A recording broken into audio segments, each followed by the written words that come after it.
잘 지내셨어요? 한 주 동안? 네. 제가 오늘 동물원 얘기를 조금 하겠습니다.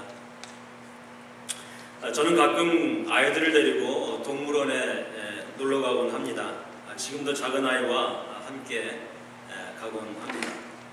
동물원은 자연을 접할 수 있고 또 아이들에게 자연동물에 대한 현장 실습이 돼서 좋은 것 같습니다. 저희들도 이제 그 핑계로 동물들도 구경하고 신선한 공기와 나무와 숲을 거닐며 산책을 하면서 기분 전환을 합니다. 아이와 함께 숲을 거니면서 동물들을 구경하느라 하면 아이와 같은 동심에 돌아가는 듯하여서 기분이 좋아집니다. 그리고 아이와 함께 시간을 보내서 좋습니다. 그런데 이런 동물원 구경을 하는데 중요한 것이 있습니다. 그것은 동물원 안을 한눈에 볼 수 있는 지도입니다. 로드맵이라고도 할 수 있죠. 입장료를 이제 내고 입장료를 내면 그 동물원을 쉽게 찾아다닐 수 있는 지도를 주는데 이 지도를 갖고 돌아다니면 매우 편리합니다. 여기 계신 분들도 그런 경험을 해보신 적이 있는 분들은 있는데 시간도 절약되고 짧은 시간 내에 많은 것을 볼 수 있습니다. 그리고 길을 몰라 헤매이며 고생하지도 않습니다. 그래서 저희 작은 아이는 이 지도를 갖고 자기가 직접 동물원을 돌아다니며 안내하는 것을 좋아합니다. 자기가 대장이 돼서 안내하는 것이 아마 즐거운 듯 합니다. 저희들은 그런 아이를 보며 잘못 가면 수동해지고 아이와 함께 지도를 보며 동물원 내에 여러 가지 동물들을 보며 하루를 즐깁니다. 여기저기 구석구석을 돌아다니면서 사자, 코끼리, 기린, 하마, 원숭이, 뱀 등을 봅니다. 저희 조한 예강이는 뱀을 매우 좋아합니다. 왜 그런지 모르겠습니다. 미국 아이는 뱀이나 도마뱀 같은 파충류를 좋아하는 것 같습니다. 그리고 몇 시간이 지나고 나면 처음 가지고 시작했던 지도와 함께 기쁜 마음으로 출구로 나옵니다. 하루를 너무나 즐겁게 보내고 집으로 돌아옵니다. 그런 좋은 시간을 가질 수 있게 한 것은 물론 동물원에 가족과 함께 간 것 등 여러 가지 요인이 있겠지만 동물원을 안내하는 지도가 없다면 아마 구경을 하면서도 힘들었을 것입니다. 어디를 먼저 가야 하고 또 어디를 가야 쉽고 빠르게 갈 수 있는가, 화장실은 어디고 식당은 또 휴게소는 어디인가 일목요연하게 보여주기 때문에 더 즐거운 시간이 될 수 있습니다. 마찬가지로 우리들에게 성경이라는 인생의 지도가 있습니다. 로드맵이 있다는 것이죠. 구체적으로 우리의 삶을 보여주고 안내하지는 않지만 성경에 나오는 많은 신앙의 삶들을 보면서 타산지석으로 삼을 수가 있습니다. 성경을 통해 하나님은 우리에게 말씀하시며 구체적인 인물이나 사건을 통해서 삶의 방향을 정할 수 있습니다. 오늘 나온 말씀도 오늘 우리의 신앙 여정에 도움을 주는 지도와 같은 역할을 합니다. 오늘 말씀에서 우리의 신앙 여정에 도움을 주는 지도와 역할을 하는데 이스라엘 백성은 하나님의 백성이고 그들은 하나님께서 세우신 지도자인 모세를 중심으로 움직였고 모세는 하나님의 말씀에 순종해서 이스라엘 백성을 하나님의 약속의 땅 가나안으로 인도했습니다. 그에게는 하나님의 말씀이란 지도가 있었습니다. 그 지도에 따라 하나님께서 인도하시는 대로 따라갔습니다. 오늘 말씀은 그런 여정 가운데 아말렉이란 이방인들을 만나 전쟁을 하는 가운데 모세와 이스라엘 백성이 어떻게 전쟁에서 이겼나를 보여줍니다. 이 말씀 가운데 우리는 마치 동물을 돌아다니며 구경하듯이 인생 여정이라는 또 신앙 여정이라는 시간의 공간 속에서 어떻게 시간을 전략하고 즐겁고 보람된 삶을 믿음으로 살 수 있나를 간략하게 배울 수가 있습니다. 그리고 그 성경 속에 있는 하나님께서 보여주시는 지도를 통해서 승리하는 믿음의 삶을 살 수 있습니다. 하나님은 14절에서 모세에게 이것을 책에 기록하여 기념하라 하셨고 여호수아의 귀에 외워 들리라고 하였습니다. 그것은 앞으로 가나안에 들어가기 위해 수많은 전쟁을 치르게 될 것인데 이 첫 전쟁을 하나의 본으로 삼으라는 하나님의 뜻이 있었습니다. 그리고 16절에 하나님께서 아말렉과 더불어 대대로 싸우시겠다고 하셨습니다. 이 사건은 구약의 이스라엘 백성으로 끝나는 것이 아니라 예수 그리스도를 말미암아 하나님의 백성이 된 모든 신자들에게도 기념이 되고 외우고 들어야 할 말씀인 것입니다. 이 말씀을 통해서 하나님께서 하나님의 백성들에게, 우리 믿는 사람들에게 무엇을 알게 하시고자 하신 것인지 성도님과 함께 배우고 은혜를 받는 시간이 되기를 간절히 원합니다. 그럼 8절을 한번 보겠습니다. 그때 아말렉이 이르러 이스라엘과 르비딤에서 싸우니라. 르비딤에서 이스라엘 백성은 반석에서 나는 샘물을 마시며 안식을 하며 쉬고 있었습니다. 바로 그때 아말렉 족속이 쳐들어와 전쟁이 일어났습니다. 이 전쟁의 발단을 성경에서 찾아보면 신명기 25장 18절에 그들이 하나님을 두려워하지 아니하고 너를 길에서 만나 피곤함을 타서 내 뒤에 떨어진 약한 자들을 쳤느니라고 나와 있습니다. 아말렉 족속에 대한 유래를 살펴보면 그들은 에서의 장자 엘리바스의 후손이었습니다. 그들은 산악과 전쟁을 좋아하는 족속으로 팔레스틴 남부와 신광야 북부에 거하는 유목민이었습니다. 그들은 물과 풀을 따라 이곳 르비딤에 왔을 수도 있습니다. 그러다가 이스라엘을 보자 자신들의 영토에 대한 소유권 유지를 위해서 그들을 쳤을 수도 있습니다. 그 사막에서 200만 명이 마실 만한 풍성한 샘물이 강물처럼 흐르고 있었으니 이것이 탐이 났을 수도 있습니다. 그러나 더 중요한 것은 하나님의 백성이 이스라엘을 공격하고 가능하면 멸망시키려는 목적이었습니다.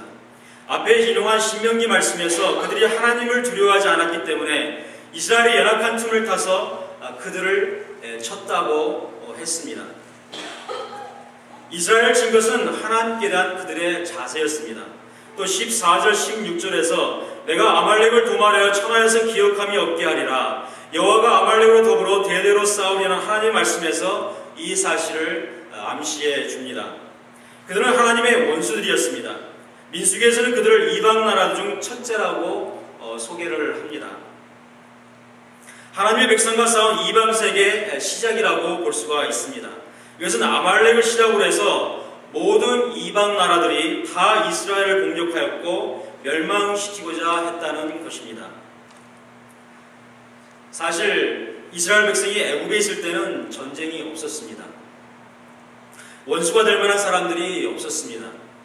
그러나 애굽에서 나오는 순간부터 그들에게는 전쟁의 시작이었습니다.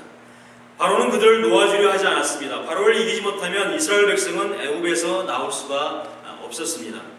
그러나 이스라엘이 하나님의 능력과 은혜로 바로와 싸워서 이겼기 때문에 출애굽을 할 수가 있었습니다. 그러나 애굽에서 나온 곳으로 전쟁은 끝나지를 않았습니다. 그것은 큰 전쟁의 한 시작이었습니다. 가나안에 들어가서 그것을 차지하기까지 먹는 문제, 마시는 문제, 죄 문제 등 수많은 이방인들과 싸워야 했고 이겨야 했습니다. 이스라엘 백성이 약속의 땅인 가나안에서 평안하고 행복한 삶을 얻기 위해서는 넘어야 할 고비가 많이 있었다는 것이죠. 그러나 그들이 이런 것을 극복할 수 있었던 것은 하나님의 말씀이라는 그 로드맵이 있었기 때문입니다.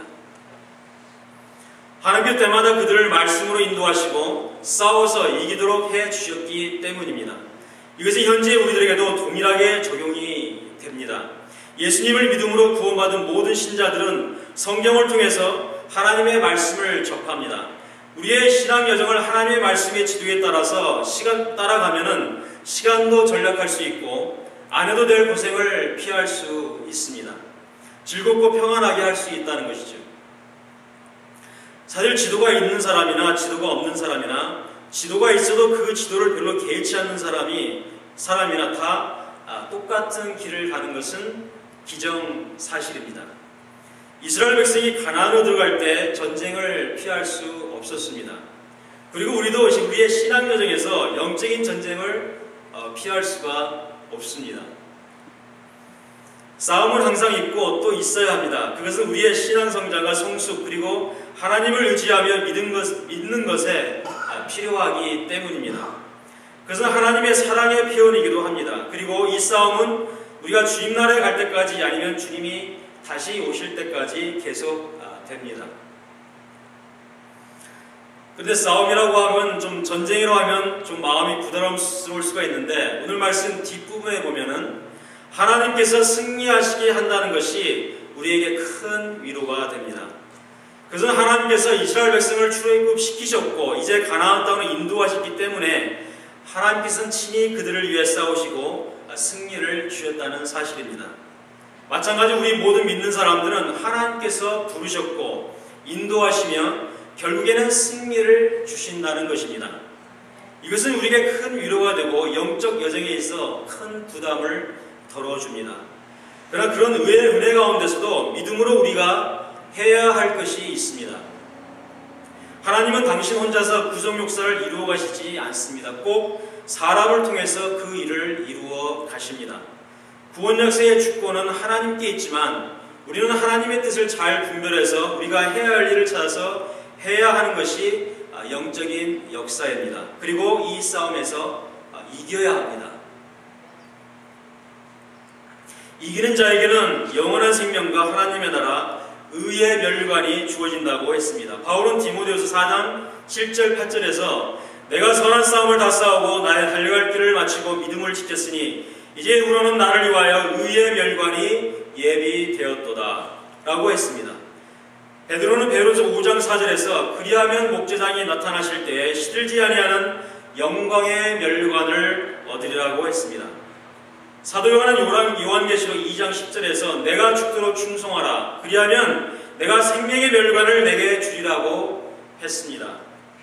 바울은 의의 멸관, 베드로는 영광의 멸관, 요한은 생명의 멸관을 바라보았습니다. 이들의 공통점은 다 빛나는 승리의 멸관을 바라보았다는 것입니다.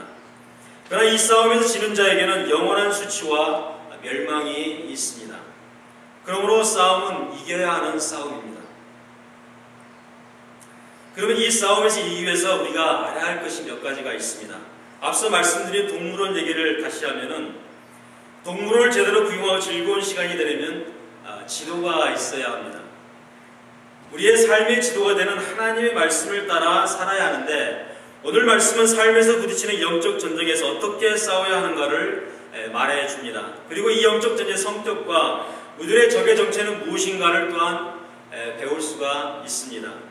먼저 우리의 싸움은 어떤 것인가를 말씀에 기초해서 몇 가지 말씀드리고자 합니다. 첫째로 우리의 영적 전쟁은 육신과의 싸움입니다. 좋은 분이 계신 것 같은데 눈을 좀 크게 뜨주십시오. 아말렉은 에서의 후손이라는 것이 중요합니다. 에서는 팥죽 한 그릇 음식을 위해서 장자의 명분을 받는 망령된 자로서 육신적인 자의 대명사입니다. 그러므로 에서의 후손인 아말렉은 육신적 본성을 지닌 우리의 옛사람 곧 영혼을 거스려 싸우는 육체의 정욕을 가리킨다고 볼 수 있습니다. 이스라엘 백성이 출애굽했을 때 최초로 공격해온 것이 아말렉이었습니다. 또한 그것은 그들이 반석에서 나오는 샘물을 마신 후였습니다. 반석에서 나는 샘물은 예수님께 주시는 성령을 상징합니다. 그러므로 이 싸움은 예수님을 믿고 거듭난 자에게 오는 영과 육의 싸움인 것을 알 수 있습니다. 우리가 예수님을 믿고 거듭나는 순간 우리 속에는 영적인 새로운 생명, 영적인 거룩한 성품이 생겨나게 됩니다. 그러나 동시에 우리의 육체 속에는 악한 옛 본성이 여전히 살아있습니다. 모든 그리스도인 속에는 이 두 가지 성품이 있습니다. 하나는 육적인 것이고 하나는 영적인 것입니다. 하나는 사악하고 하나는 무죄합니다. 하나는 육으로 난 것이고 하나는 하나님께로부터 난 것입니다. 이 두 성품 사이에는 하나 되는 일이 전혀 없고 화해나 타협이 없습니다. 싸움만 있습니다. 이를 갈라서 5장 17절에서는 육체의 소욕은 성령을 거스리고 성령의 소욕은 육체를 거스리하니 이 둘이 서로 대적함으로 너희의 원하는 것을 하지 못하게 하려 함이니라. 거듭나지 못한 사람은 육신의 지배 아래에 있으며 그 욕심을 따라 살며 행합니다. 죄와 허물로 죽었으므로 하나님의 거룩한 요구에 무감각합니다. 그러므로 그런 마음에는 갈등이나 싸움이 있을 수가 없습니다. 그러나 우리가 거듭나서 내 속에 거룩한 새 본성이 들어오면 육은 반발하여 대적하기 시작합니다. 그래야 내 속에서 거룩한 싸움, 거룩한 갈등이 시작이 됩니다. 내 속에 있는 새 본성은 하나님의 말씀을 먹기를 즐거워합니다. 하나님과의 교제, 영적인 생활을 좋아합니다. 하나님을 사랑하며 그 뜻대로 살고자 합니다. 그러나 육은 나를 그렇게 평화롭게 살도록 내버려 두지를 않습니다. 하나님을 대적하며 떠나고 싶어합니다. 영적인 일에 게으르고 나태하게 만듭니다. 육신의 소욕대로 살고 싶습니다. 마귀는 이 육을 이용해서 나를 유혹하고 죄를 짓게 하고 하나님을 떠나게 합니다. 그러므로 또 영은 내 속에서 괴로워하며 탄식을 하게 되는 거죠. 오라 내 공고한 사나가. 이 싸움이 일생 동안 계속됩니다. 처음에는 영적인 생명이 어리기 때문에 갈등이 심합니다. 육신의 질대가 많습니다. 그래서 어린 신자들은 괴로워하며 고민을 합니다. 예수님을 믿지 않았던 때를 오히려 그리워하기도 합니다. 그러나 이 고비를 잘 넘겨야 합니다. 그러면 점점 갈등의 진폭과 주기가 줄어들면서 영적 승리를 체험하게 됩니다. 신앙생활은 이 거룩한 영적 싸움을 싸우는 삶입니다. 그래서 바울은 믿음의 선한 싸움을 싸우라, 영생을 취하라 권면했습니다. 또 너희는 성령을 쫓아 행하라고 했습니다. 신자는 육신의 본성대로 사는 사람이 아닙니다. 그 육체와 함께 정과 육을 십자가에 못 박고 성령을 쫓아 살며 행하는 사람입니다. 우리가 육신과의 영적 싸움에서 늘 승리하는 삶을 살 수 있기를 기도합니다. 둘째로 세상과의 싸움입니다. 아말렉은 모든 이방 나라 중 첫째라고 했습니다. 모든 이방 나라들이 다 이스라엘 대적하며 공격했고 멸망시키려 들었습니다. 마찬가지로 세상은 신자들을 미워하며 핍박합니다. 그래서 예수님은 세상이 너희를 미워하면 너희보다 먼저 나를 미워한 줄 알라 하셨고, 너희가 세상에 속하였다면 세상이 자기의 것을 사랑할 터이나 너희는 세상에 속한 자가 아니요 세상에서 나의 택함을 입은 자이므로 세상이 너희를 미워하느니라 했습니다. 그것은 곧 예수님과 하나님을 향한 싸움인 것입니다. 그러므로 예수님 때문에 사람들에게 욕을 먹고 핍박을 받을 때는 기뻐하고 즐거워하라고 하였습니다. 내가 예수님께 속한 자여 참된 믿음으로 사는 사람이면 반드시 세상으로부터 미움이 있고 따돌림이 있고 핍박이 있습니다. 없는 것이 오히려 이상한 것입니다. 그러므로 세상과 너무 친한 것은 신자에게 있어서 위험한 일일 수가 있습니다. 신자와 세상 사이에는 거룩한 싸움이 있을 뿐입니다. 셋째로 사단과의 싸움입니다. 사탄은 하나님을 대적하는 세상과 믿지 않는 사람들 속에서 역사하는 영입니다. 사탄은 우리의 육신과 세상을 통해서 옵니다. 그리고 그래서 야고보는 세상적, 정욕적, 마귀적이라는 말을 같이 썼습니다. 우리의 싸움이 혈과 육의 싸움이 아닙니다. 정사와 권세와 이 어둠의 세상 주관자들, 하늘에 있는 악의 영들에 대한 싸움, 사탄과의 영적 싸움입니다. 사탄은 예수님의 공생의 시작부터 마칠 때까지 계속해서 예수님을 시험하고 대적하고 회방했습니다. 베드로는 이 사단이 우는 사자같이 두루다니며 삼킬 자를 찾는다고 했습니다. 그리고 사탄은 광명의 천사로 과장하여 속인다고 했습니다. 사탄의 이름은 라이어, 거짓말쟁이입니다. 속이는 자, 파괴자, 파괴시킵니다. 거짓말하지, 이간질시킵니다. 그러므로 신앙생활과 하나님의 역사는 이 사단과의 싸움입니다. 이 사단과의 싸움에서 이기지 못하면 신앙생활에서 승리하기가 어렵습니다. 그래서 예수님은 사람이 먼저 강한 자를 결박치 않고는 그 강한 자의 집에 들어가 세간을 늑탈치 못하리니 결박한 후에야 그 집을 늑탈하리라 하였습니다. 다시 동물원 얘기로 돌아가겠습니다. 동물원에서 지도를 받으면 먼저 무엇이 있는가를 살펴보죠. 여러 갈래의 길이 있지만 지도에 따라가면 쉽고 시간을 절약하며 돌아다닐 수가 있습니다. 마음이 안심이 되죠. 마찬가지로 우리의 신앙 영역을 따라 가노라면 만나야 할 것들이 있는데 이것이 바로 말씀드린 영적 전쟁이고 그리고 대상들입니다. 이 대상들을 잘 알고 그것이 쳐들어올 때 빨리 알아차리고 대처를 하면 고생을 좀 덜 할 수가 있습니다. 그리고 영적 열매도 더 많이 맛볼 수 있습니다. 그러면 영적 싸움에 대한 대상을 알았으니 이제 어떻게 이 싸움에서 승리할 수 있는가를 한번 보기를 원합니다. 다 아는 좋아하는 이야기일지도 모르지만 실제로 그것을 실행하는지는 한번 자신에게 심각하게 물어봐야 할 것입니다. 아는 것과 실제로 하는 것과는 천양지차로 틀립니다. 말씀을 통해서 모세는 이것을 어떻게 했는지 한번 보겠습니다. 9절을 보겠습니다. 모세가 여호수아에게 말했습니다. 우리를 위하여 사람을 택하여 나가서 아말렉과 싸우라. 내일 하나님의 지팡이를 손에 잡고 산 꼭대기에 서리라. 여호수아가 모세의 말대로 행하여 나가서 아말렉과 싸웠습니다. 그리고 모세는 아론과 훌과 함께 산 꼭대기에 올라갔습니다. 그들이 산 꼭대기에 올라가 한 일이 무엇입니까? 11절을 보면 모세가 손을 들고 이스라엘이 이기고 손을 내리면 아말렉이 이기더니, 모세가 산 꼭대기에 올라가서 한 일은 손을 든 것이었습니다. 산 아래 골짜기에서는 이스라엘과 아말렉 사이에 치열한 전투가 벌어지고 있었습니다. 모세는 산 꼭대기에서 그 모습을 바라보면서 지팡이를 잡은 손을 높이 들었습니다. 그러면 이스라엘이 이겼습니다. 근데 너무 힘이 들어서 손을 내리면 아말렉이 이기는 것이었습니다. 그래서 12절을 보면 아론과 훌은 돌을 가져다가 그 위에 모세를 앉혔습니다. 그리고 아론과 훌이 하나는 이편에서 하나는 저편에서 모세의 손을 붙들어 올렸습니다. 이 도무로 모세의 손이 해가 지도록 내려오지 않았습니다. 이렇게 하여 여호수아가 칼날로 아말렉과 그 백성을 다 쳐서 파하고 대승을 거두었습니다. 이런 승리를 할 수 있었던 것은 모세가 하나님의 말씀의 지도에 따라 그동안 훈련되었기 때문이고 배운 대로 바로 대응하였기 때문입니다.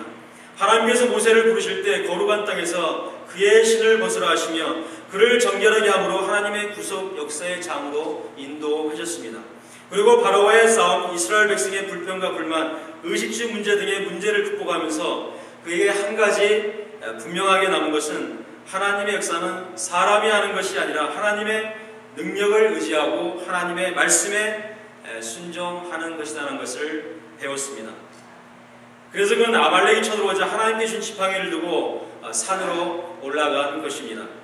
이 모세가 전쟁을 대처하는 모습을 통해 싸움에서 이기는 방법을 여러 가지가 있지만 두 가지로 말씀을 드리고자 합니다. 첫째는 기도로 전쟁을 이겼습니다.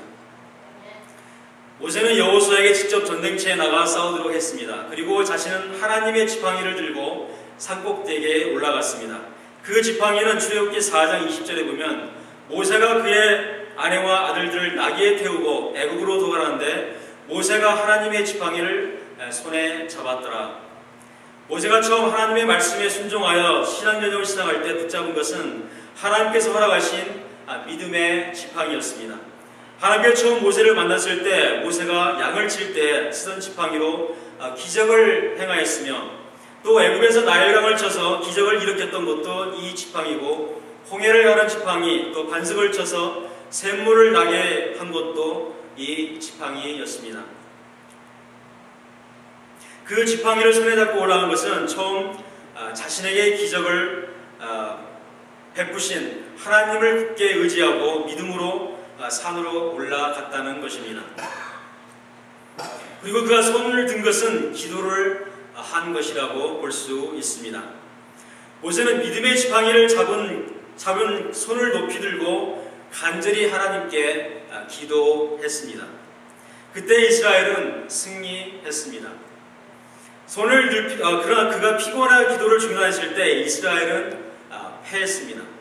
그것은 기도의 싸움이었습니다. 그것은 산 아래 병사들의 숫자나 병력 그리고 용기와 지혜, 능력의 싸움이 아니었습니다. 칼과 창의 싸움이 아니었습니다. 산꼭대기에서 이루어진 기도의 싸움이었습니다. 사람들의 눈에는 산에서 기도하는 모세의 모습은 보이지 않습니다. 그러나 말을 타고 싸우는 여호수아는 보입니다. 그러나 보이지 않는 곳에서 기도하는 모세의 기도가 아말렉과의 전쟁을 이기게 했습니다. 말씀을 통해서 영적 전쟁에서 중요한 것 중에 하나가 나의 의지를 가지고 산으로 올라가는 것입니다. 산으로 올라가는 것이 중요합니다. 여기서는 산으로 표현하지만 우리에게는 산과 같은 기도의 자리가 있는 줄로 믿습니다. 산으로 올라가 기도하며 싸움을 싸워야 합니다. 보이지 않는 영적 세계에서 우리는 사람을 대항하여 싸우는 것이 아니라 하늘과 이 어두운 세상을 지배하고 있는 악한 영들인 마귀들을 대항하여 싸우고 있기 때문입니다. 이 악한 영들을 에베소서 2장 2절에서는 공중의 권세 잡은 자, 즉 하늘 아래의 영역을 지배하고 있는 마귀라고 합니다. 우리의 싸움은 바로 이 마귀와의 영적인 싸움입니다. 그러므로 기도를 하지 않을 수 없습니다. 기도는 하나님을 의지한다는 것이고 우리의 힘으로 이길 수 없는 것을 하나님의 능력을 의지하는 믿음으로 기도로 싸운다는 것입니다. 그럴 때 하나님께서 친히 싸우셔서 이 악한 영들의 지배하에 있는 아말렉과 같은 원수를 이길 수가 있습니다. 아말렉은 광명의 천사와 같이 가정하여 우리에게 접근할 수 있습니다. 잘 분별을 해야 합니다. 가만히 들어와 우리의 생명을 해치고자 하는 것을 잘 분별하여 싸울 수 있기를 기도합니다. 하나님께서 이런 은혜를 주실 줄로 믿습니다. 둘째로 형제 자매들과의 동역입니다. 다시 동물원 이야기로 들어가겠습니다. 동물원 중에서 저는 코끼리를 좋아하는데 왜 그런지는 모르겠지만 하여튼 크고 힘세고 또 순해 보이는 코끼리가 좋습니다. 어렸을 때 아시는 분은 아시겠지만 TV에서 그 타잔이라는 프로그램을 많이 좋아했는데 그 타잔이 코끼리를 타고 악당들을 물리치는 모습이 지금도 눈에 선합니다. 저는 그때 코끼리와 치타로 나오는 원숭이에 대해 상당히 친숙해져 있습니다. 치타 아세요? 그래서 코끼리를 좋아하고 원숭이를 보면 타잔에 나오는 치타가 생각이나 마음이 과거의 어린 시절의 즐거움을 기억하게 됩니다. 저희 아내는 하마를 상당히 인상 깊게 봅니다. 하마가 물에 푹 들어갔다가 나오며 그 큰 몸집을 드러내며 물을 품어내는 모습이 재미있나 봅니다. 우리 아이는 아까 말씀했지만 파충류인 뱀 종류를 좋아합니다. 참 특이한 취향이죠. 어쨌든 이런 동물원의 동물들과 그곳 안에 있는 것들을 즐기기 위해서 저희 가족의 마음은 하나입니다. 그 하나된 마음은 동물원에서 즐기며 좋은 시간을 보내자는 것입니다. 그러기 위해서는 동물원 지도에 따라 서로 마음을 하나로 해서 똑같은 길로 가고 같은 장소에서 같은 것을 관람하고 또 서로 동의하는 가운데 같은 식당에서 음식을 먹고 누가 화장실에 가면 다른 사람도 같이 가거나 기다려줍니다. 한마음 한뜻으로 함께 움직이는 것입니다. 그 중간에는 항상 가족들의 즐거움을 위해서 강요하진 않지만 보이지 않게 하루를 안내하는 아버지인 제가 있습니다. 저는 가족들의 즐거움을 위해 많은 것을 고려하며 가족들의 마음을 읽으며 함께 합니다. 모세는 기도하는데 힘이 들었습니다. 전쟁을 하는데 많은 시간이 걸렸을 수 있습니다. 그런 장시간 동안 팔을 들고 있자니 힘이 들었습니다. 그래서 아론과 훌이 양쪽에서 모세의 기도하는 손을 붙들어 주었습니다. 그 손이 해가 지도록 내려오지 않게 했습니다. 그들이 대신하여 옆에 자리를 차지하고 기도할 수도 있는데 모세의 자리를 지키게 하고 그를 도와주었습니다. 그리고 여호수아도 자신이 잘하는 일을 모세의 명령에 따라 전쟁터에 나가 열심히 싸웠습니다. 모세, 아론, 훌, 여호수아 그리고 이스라엘 백성이 모세의 진두지하에 하나가 되어서 싸운 것입니다. 그러자 그들은 전쟁을 이길 수가 있었습니다. 마찬가지로 우리의 신앙 여정도 동역의 여정입니다. 부모는 자녀를 사랑해야 하고 자녀는 부모에게 순종해야 하고 남편은 아내를 사랑하고 아내는 남편을 공경해야 합니다. 형제자매들은 같은 믿는 형제자매를 사랑해야 합니다. 이것이 하나님의 말씀에 따른 동역입니다. 하나님 아버지는 예수님을 사랑하셨습니다. 예수님은 하나님 아버지를 사랑하며 순종했습니다. 성령님도 하나님 아버지의 뜻에 따라 역사를 하십니다. 삼위일체 하나님은 서로 사랑하시며 함께 하시는 동역의 하나님이십니다. 하나님은 구속 역사를 계획하시고 이루어 가시며 예수님은 하나님 아버지의 뜻에 따라 십자가의 죽음과 부활을 통해 구속 역사를 이루셨습니다. 성령님은 성부 하나님과 성자 하나님과 함께 지금도 우리 안에 살아 역사하시며 우리를 인도하십니다. 하나님께서 삼위일체의 동역으로 우리를 구원하시고 인도하시는 것처럼 우리도 하나님께서 부으신 은혜로 우리에게 주어진 믿음의 사람들과 동역하며 살아가는 것입니다. 그런 삶 가운데 하나님께서는 함께 주시는 승리를 맛보고 하나님의 폭포수 같은 은혜의 물줄기가 흘러 넘치리라 믿습니다. 성령일까지 이런 은혜가 삶 가운데 풍성하기를 주님의 이름으로 축복합니다. 말씀을 마치겠습니다. 하나님은 14절에서 아말렉과 싸운 승리를 책에 기록하여 기념하라 하셨고 여호수아의 귀에 외워 들리라고 하였습니다. 그리고 아말렉을 없이 하여 천하에서 기억도 못하게 하리라 하셨습니다. 우리는 우리의 신앙 여정에 하나님의 말씀의 지도를 따라 살아야 영적 전쟁에서 승리를 합니다. 그리고 이 영적 전쟁은 근본적으로 우리가 싸워 이기는 싸움이 아니라 하나님께서 대장이 되어 주셔서 친히 싸워 주셔서 이기는 싸움입니다. 모세는 그것을 과거의 삶을 통해서 배웠고 우리가 그리고 잘 알고 삶의 실천을 했습니다. 그리고 승리의 기쁨을 고백하며 제단을 쌓고 그 이름을 여호와 니시, 즉 하나님은 나의 깃발이라고 하였습니다.